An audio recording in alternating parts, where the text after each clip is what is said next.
Hello students, in this lecture we will discuss about the chapter 12, that is electricity. The remaining topics are heating effect of electric current, practical applications and electric power. So let's start with heating effect.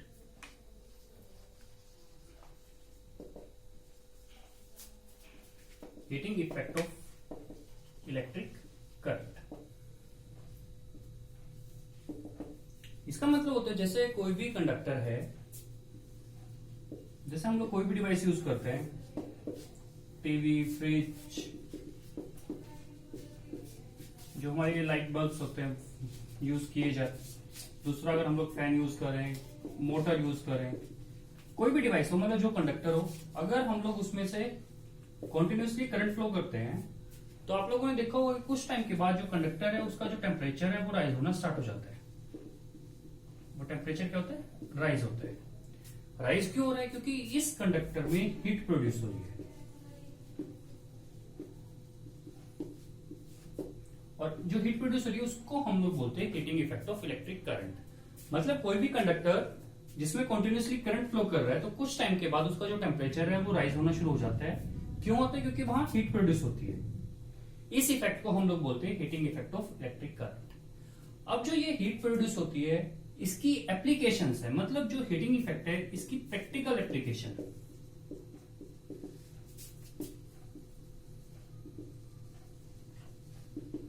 Practical applications मतलब हम लोग इसको daily life में कहां use करते हैं। जैसे हम लोग बात करें इलेक्ट्रिक प्रेस में, जो आयरन, टोस्टर,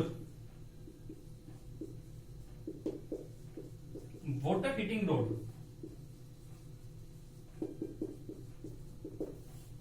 और भी डिवाइसेस है जहां पे जो हीट प्रोड्यूस होती है उनका हम लोग यूज करते हैं। जैसे प्रेस का यूज करते हैं हम लोग आयरन, कपड़ों पे प्रेस करने के लिए, टोस्टर, वाटर हीटिंग रोड। इनमें क्या रहता है कि जो हीट प्रोड्यूस होती है हम लोग उसका यूज कर रहे हैं, यूटिलाइज कर रहे हैं। लेकिन टीवी, अगर हम लोग बात करें फैन या मोटर, इनमें जो हीट प्रोड्यूस होती है उसका कोई यूज नहीं है, वो हम लोगों के लिए हार्मफुल है यहाँ इन डिवाइसेस में।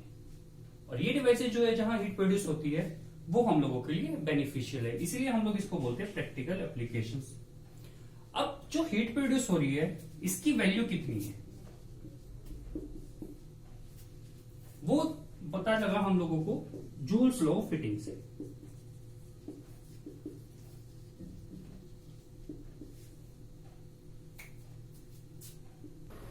जूल्स लॉ ऑफ हीटिंग, जैसे कोई भी कंडक्टर होगा उसमें जो हीट प्रोड्यूस होगी वो H से रिप्रेजेंट करेंगे।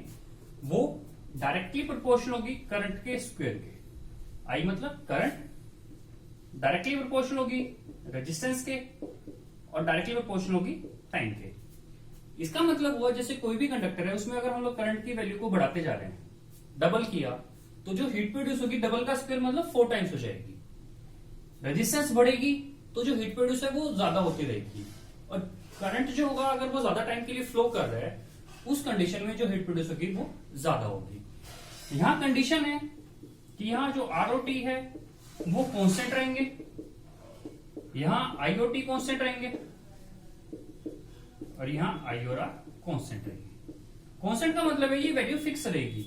ऐसा नहीं है कि हम लोग पहले डिवाइस लिया हम लोगों ने फैन, उसमें करंट 4 एम्पियर फ्लो कर रहा था, हम लोगों ने डिवाइस को ही चेंज कर दिया।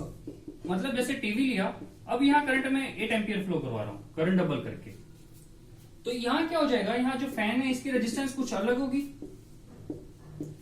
जो टीवी है उसकी रेजिस्टेंस कुछ अलग होगी, तो वो उसके अकॉर्डिंग एप्लीकेबल नहीं होगा। यहां क्या होगा, यहां भी फैन ही होना चाहिए, टीवी हट के फैन। तो उस कंडीशन में हम लोग बता सकते हैं कि जो हीट प्रोड्यूस होगी वो 4 टाइम्स इंक्रीज हुई है, तब जब हम लोग करंट को डबल कर रहे हैं। इन सभी फैक्टर्स को जब हम लोग कंबाइन करते हैं तो हम लोगों को हीट का फॉर्मूला मिलता है, और वो फॉर्मूला होता है H = I²RT। अगर आप लोगों से पूछा जाए कि फाइंड आउट करो हीट प्रोड्यूस किसी भी कंडक्टर में से जो करंट फ्लो कर रहा है रेजिस्टेंस और टाइम के लिए, तो हम लोग ये फॉर्मूला यूज करेंगे H = I²RT। जो हीट प्रोड्यूस होगी उसकी जो यूनिट होगी वो जूल होगी।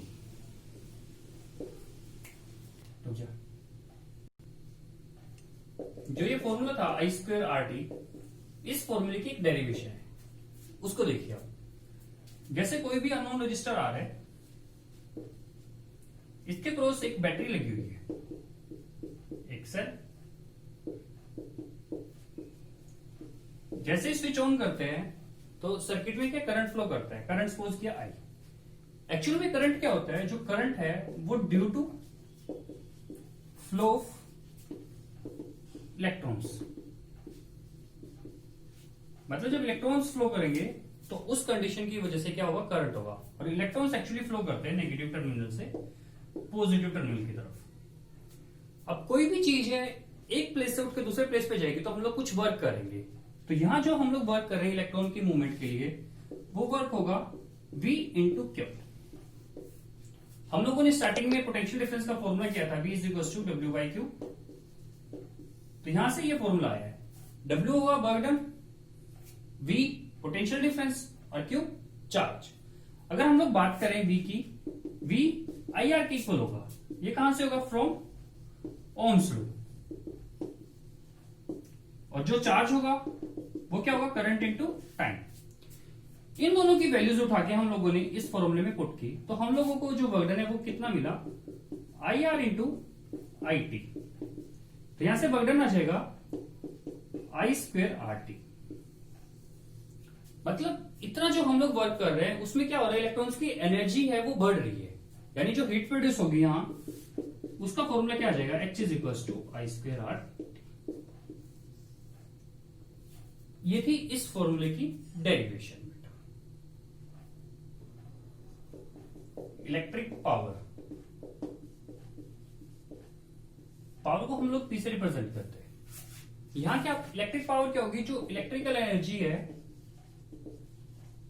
मतलब जो हीट प्रोड्यूस हुई थी वो कितनी कंज्यूम हो रही है पर यूनिट टाइम, मतलब कंज्यूम पर यूनिट टाइम। तो यहां जो पावर है उसका फॉर्मूला हो जाएगा P is equal to H by T. और हीट थी I स्क्वेयर RT के इक्वल, तो यहां से T से T कैंसिल हो जाएगा, पावर आ जाएगी बेटा I स्क्वेयर R। पावर कैसे यूनिट होती है बेटा, वॉट। इसको हम लोग रिप्रेजेंट करते हैं बेटा सिंबल W से। Next, relation between P V H I R T। अब जो ये फॉर्मूले हम लोगों ने डिराइव किए थे, H is equal to I square R T या P is equal to I square R, तो इनके अलग अलग रिलेशंस क्या क्या है, अलग अलग फॉर्म में कैसे। P रिप्रेजेंट करेगा पावर को, V potential difference, H heat, I current, R resistance और T टाइम। सबसे पहले हम लोग first formula H is equal to I square R T. इस फॉर्मूले को हम लोग ये भी लिख सकते हैं I into I R T, क्योंकि स्क्वायर था तो इसको दो बार लिखा। अब हम लोगों को पता है कि ओम्स लॉ से V is equal to I R होगा, तो इस आई आर के प्लेस पे हम लोग V रख सकते हैं। तो H is equal to I V T लिख लो बेटा, या फिर ये फॉर्मूला हो जाएगा H is equal to V I T. Starting का एक फॉर्मूला ये था, दूसरा फॉर्मूला ये आया, या इसको ही लिख लो। ओम्स लॉ से यहां से देखते हो बेटा, यहां से I किसके इक्वल हो जाएगा, V बाय R। ये वैल्यू उठा के यहां पुट कर दो। H is equal to V into V by R into T। तो H is equal to V square by R into T। एक फॉर्मूला ये हो गया। तो हीट के तीन फॉर्मूले हुए, एक, ये दो और ये तीन। अब जो हीट है और पावर से रिलेशन था P is equal to H by T. अगर heat I square R T है तो क्या हो जाएगा, ये I square R T divide by T, तो पावर आ जाएगी I स्क्वेयर। अगर हीट वी आई टी है तो V I T divide by T करोगे तो टी से टी कैंसिल हो जाएगा, तो ये क्या आ जाएगी बेटा वी आई। दूसरा पावर जो है बेटा, अगर हीट होगी V square by R into T, तो डिवाइड बाई टी करोगे बेटा यहां से, तो पावर हो जाएगी वी स्क्वेयर बाय आर। तो पावर के भी तीन फॉर्मूले हो जाएंगे, I square R, V I और वी स्क्वेयर बाय आर। यहां भी तीन और यहां भी ये तीन, तीनों जो फॉर्मूले होंगे बेटा वो अलग अलग कंडीशन में लगेंगे। अगर वैल्यू सेम है तो आंसर सबसे एक ही जैसा आएगा, ऐसा नहीं होगा कि इससे पावर जो निकाल रहे हो वो कुछ अलग आएगी, इसे निकाल रहे हो कुछ अलग आएगी। अगर वैल्यू सही है, कैलकुलेशन प्रॉपर कर रहे हो तो आंसर सब में सेम मिलेगा। लेकिन प्रेफर वो करना बेटा कि जो वैल्यूज दे रखी हैं उसके अकॉर्डिंग निकालना शुरू करो। जैसे एक एग्जांपल है कि तुम लोगों को करंट दे रखी है बेटा 5 एम्पियर और रेजिस्टेंस दे रखी है बेटा 10 ओम, पावर निकालनी है। तो यहां से दो मेथड है, या तो तुम लोग ये VI लगाओ, तो VI लगाओगे तो पहले यहां से V निकालोगे, फिर उसको मल्टीप्लाई करोगे। ये डायरेक्ट जो फॉर्मूला है I2R, इसको निकाल लो। अगर वैल्यू सेम रहेंगी तो दोनों से आंसर सेम आएगा। स्टूडेंट्स, अगर इनसे रिलेटेड कोई डाउट है बेटा, टॉपिक से रिलेटेड, तो आप कमेंट बॉक्स में लिख सकते हैं। Thank you.